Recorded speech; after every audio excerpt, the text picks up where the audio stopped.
Problema'y dumarami.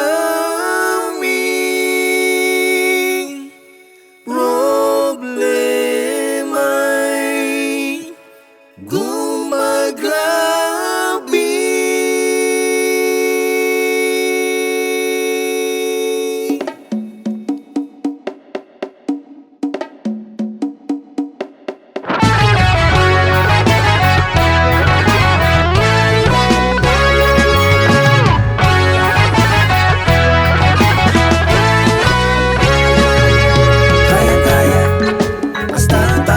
Sama-sama, kaya-kaya, basta tayo ay sama-sama.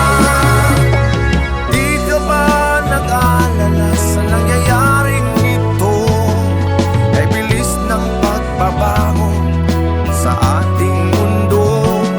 Sa pagdating ng dilubyong pandemyang ito, marami ang nawalan ng trabaho.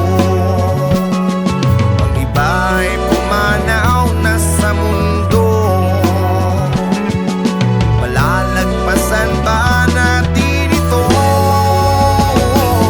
Tumaas na presyo ng gasolina dahil sa gira ng Ukraine at Russia. Asukal pa ay sumabay, lahat ng bilihin ay nadadamay. Pataas ng pataas, di na makakaligtas. Sahod lang walang taas, puro laging may kaltas. Malakas na bagyo na dumadayo at ang ito na 7.2.